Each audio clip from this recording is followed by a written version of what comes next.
Dirty suit, huh? This should make it better. My classmate said as he splashed red wine on my suit. The suit, a keepsake from my father, quickly turned red. Trembling with anger, I couldn't do anything. At that moment, a woman with black eyes jumped in front of me. She had seen everything and gave my classmate a sharp look. I never thought I'd see your true colors here. The man's face turned pale, and he collapsed to his knees with a look of despair. The sound of my father's typing from his study was like a lullaby to me, who had no mother. Even when I was alone in my bedroom, it felt like my father was nearby. However, one night, I couldn't sleep no matter what, so I went into my father's study while he was working. Japanese books, Japanese English dictionaries, and documents written in Japanese were scattered around. My father didn't seem to notice me coming in. I picked up one of the scattered pieces of paper. No matter how long I looked at the Japanese writing, I couldn't figure out what it said. It was the same with other books I picked up. Still, I wanted to know what was written there. I was curious about what my father was reading. Liam, you're still up? My father said, noticing me. Yeah, I couldn't sleep. I replied, picking up the book with the coolest spine that was at my feet. Hey Dad, what's written in this book? My father smiled gently. Do you want to learn Japanese too, Liam? When I nodded, he smiled even more happily. That was my fondest memory with my father. He raised me on his own and gave me many things, one of which was the Japanese language. I had always struggled with studying since elementary school, and that hadn't changed even now that I was in middle school. But Japanese, which my father taught me, was different. Although I didn't have many opportunities to use it in middle school, my Japanese skills were good enough to enjoy Japanese music and movies without any trouble, and I could even live my life speaking only Japanese with my father. One day, on my way home from school, I met a girl. She seemed a bit younger than me, probably still in elementary school. She had black hair and black eyes, and it was clear she was Asian. She looked troubled and was trying to talk to people passing by, but the adults around her would quickly walk away as soon as they saw her. I couldn't just pass by her when she looked like she was about to cry. So, I decided to speak to her in Japanese. What's wrong? I asked in Japanese. She looked a bit surprised that a middle schooler was speaking to her in Japanese, but then she responded in Japanese. I got separated from my mom and dad. I want to go back to this address, but we just moved here, so I don't know the way. She was holding a note with an address close to my middle school written on it. Oh, I know this place. I'll take you there. She happily grabbed my hand and thanked me repeatedly. I'm Liam Smith. What's your name? I'm Erica. Why did you come to the US? Erica? Because of my parents' work, we move around a lot. It seemed her parents were moving for a job transfer and frequently on long-term assignments in different countries. She had been following them around, and America was already her fifth country. I listened to Erica talk about her life in various countries. Her stories about the great outdoors and historical buildings, which I had only seen in books, felt more real than anything I had read or seen on TV.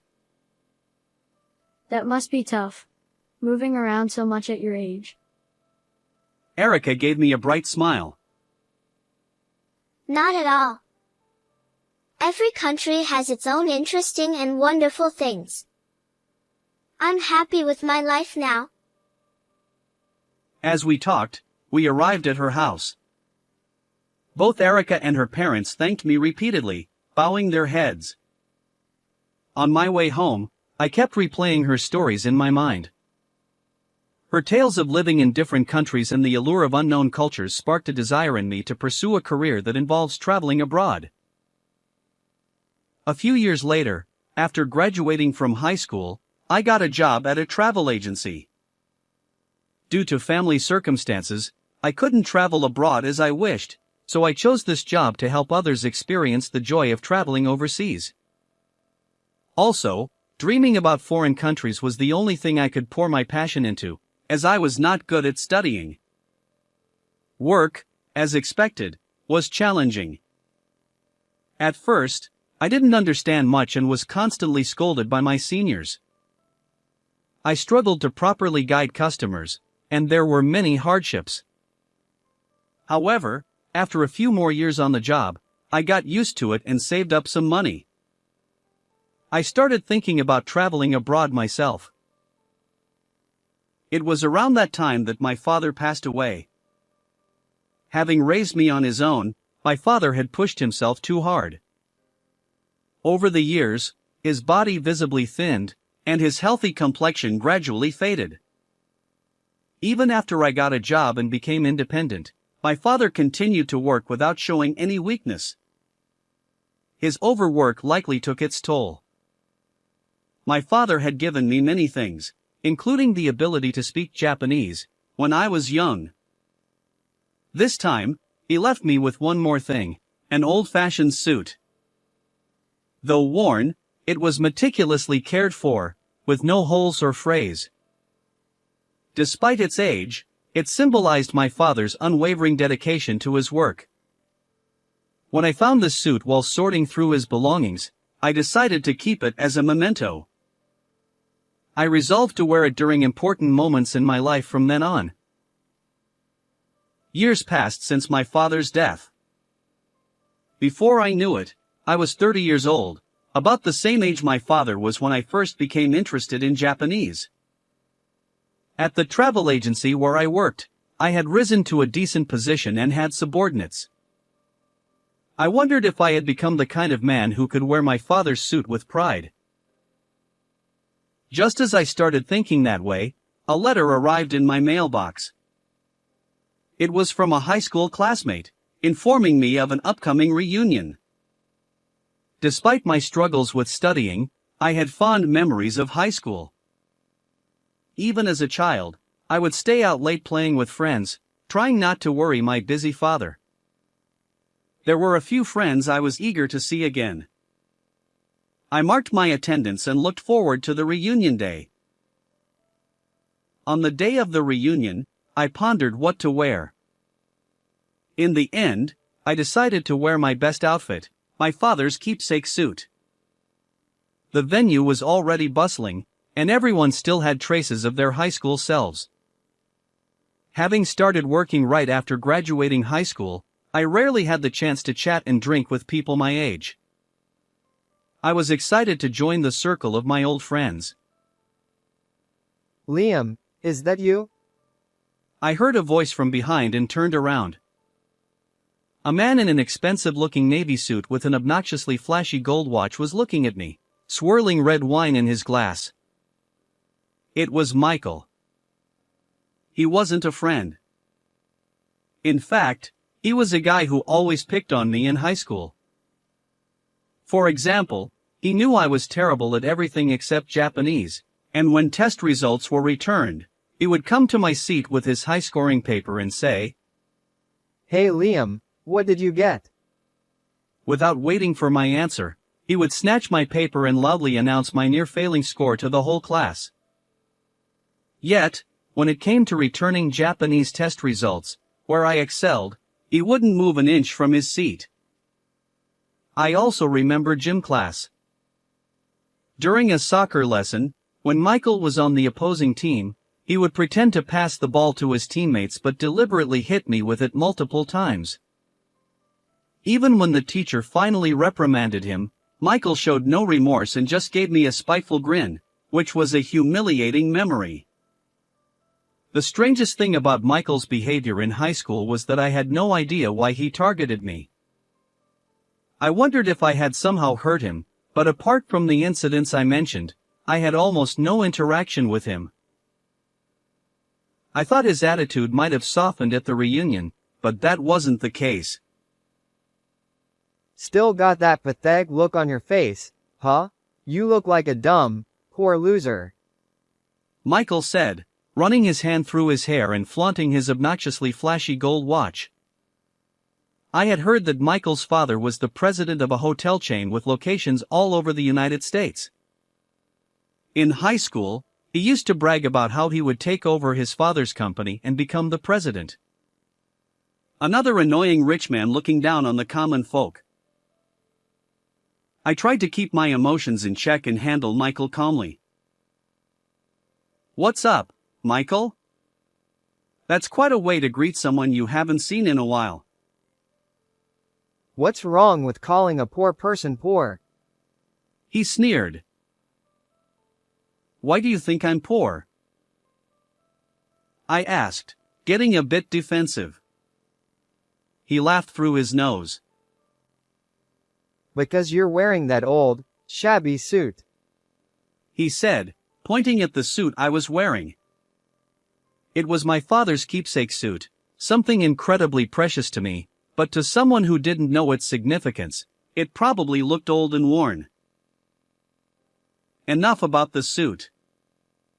Stop picking on me already, I said, trying to walk away. But Michael persistently blocked my path. And doesn't that suit smell like it's soaked in mold and dust from a poor house? He added. By then, a small crowd had gathered around us. Our classmates, who had been listening to our exchange, were now focused on the two of us. Michael grabbed the collar of my suit and pretended to sniff it. "Stop it. Don't touch my suit," I shouted, shaking his hand off angrily. Michael looked annoyed for a moment but quickly returned to his hateful smile. I've got a great idea. A way to make your suit even better. I had a bad feeling. I should have walked away immediately, but it was too late. Here's how. Michael threw the red wine from his glass all over my suit. The jacket and the white shirt underneath quickly turned red. The cold, unpleasant sensation spread to my stomach as the wine soaked through to my undershirt. I was too shocked and furious to speak. All I could do was clench my teeth and glare at Michael, trembling with anger. Our classmates, who had been watching, started to scold Michael, but he didn't seem to care and continued to mock me. What's the matter? Are you actually mad? Over a cheap suit getting stained? You should be thanking me for adding a nice scent with this fine wine. I had reached my limit. I stepped forward, ready to punch Michael in the face with all my strength, when a woman's voice interrupted. What's going on? Are you okay? She asked, rushing over to me. She had black hair and black eyes. An Asian woman. She was diligently pressing a wet towel against my shirt, trying to stop the wine from staining it. When I glanced over at Michael, his bravado from earlier had vanished. The moment he saw her, his face turned pale, and his body began to tremble with fear. Erica, why are you here? He stammered. Erica. The name sounded familiar. Excuse me, but have we met somewhere before? I asked. She smiled warmly and replied. Yes. You helped me when I was lost as a child, didn't you? I remembered. She was the little girl who had been crying on the street after getting separated from her parents. Erica. She had grown taller and her features had changed, but there was still a trace of the girl I remembered. She spoke fluent English now. What brings you here? I asked. Actually, I started a hotel business in Japan and I'm in charge of its management. I was here for a meeting in the next room. Her eyes fixed on the trembling Michael. I never expected to see your true colors here. Michael was wiping the cold sweat from his forehead with a handkerchief. Erica, there's an explanation for this. He began. No need for excuses. I saw everything. Insulting someone and throwing wine on them. I will be canceling our deal with your company. She declared. Michael's face filled with despair as he collapsed to his knees. No, losing a $10 million deal over this. $10 million. It seemed they were negotiating a massive deal. To have it fall apart over one night's mistake. The reunion hall was filled with Michael's anguished cries. I later heard that there was indeed a reason behind Michael's harassment. Back in middle school, there was a parent-teacher day, and it happened to be during a Japanese class. We had to read out essays we had written in Japanese. Michael's mother, after hearing my presentation, told Michael to become as good at Japanese as I was. Since he was expected to take over the family hotel chain, proficiency in Japanese would be necessary, but at the time, he struggled with the language. Being told to emulate a classmate must have been a huge blow to his pride. From that day on, he started to resent me. However, because he held on to that grudge for so long, his company ended up losing a major client. I heard through the grapevine that his company is now facing tough times and that he's living a difficult life. A few days after that incident, Erica and I set aside some time to catch up on each other's lives. After leaving America, Erica moved around several countries before returning to her home country, Japan, during high school. She studied business management in college and started a hotel business with the desire to make travelers' experiences in foreign lands wonderful. Besides reminiscing about old times, there was an unexpected benefit. When I told her about my current job, she expressed interest in doing business with my travel agency. She was looking to expand into the American market and needed a reliable travel agency to partner with. Our companies officially teamed up, and our sales steadily increased. My achievements were recognized, and a few years later, I was promoted to a position where I could manage the business. I owe my success to my father, who taught me Japanese when I was a child. Even now, I wear his keepsake suit and live each day with gratitude to him in heaven. How did you like today's story? Please subscribe to my channel. See you in the next video.